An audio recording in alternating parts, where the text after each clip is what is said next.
Hi mga gwapa, good morning. So, 2 days after ko nagpa-wart removal, mauni ang result ba? Oh my goodness, na nga itom-itom na.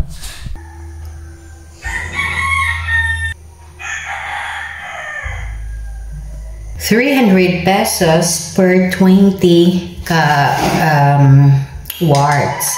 And then, plus 600 plus na cream. Mauni ibutang ni mo with antibiotic ni siya nga cream para mag-heal ang katong gisunog nga wart. Ana. And in few days, mga tangtangan ni siya ija kining kuan itom-itom murag kuan itong baga kugang no?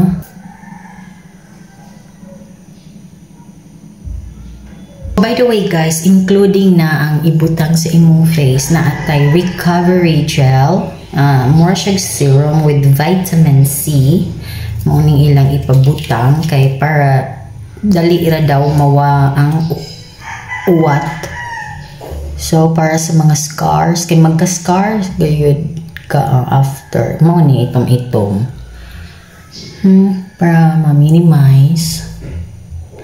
Pero dili na siya forever nga naay itong-itong. For the meantime pa na. For pila ka days lang. Tapos matanggal na ang itong. Para maiwasan nga magka-scar. Butangan daw og vitamin C. So, that's it. Iyat-iyat pa more. Okay guys. So I'll gonna update you guys pag mga tanggal na siya and magbalik na po dito sa ako skincare kay how ni ipatiwas. So maghimo kong video, nakalimot man kong himo di ay og video while she was removing this skin tags. I'll see you guys on my next vlog. Bye bye.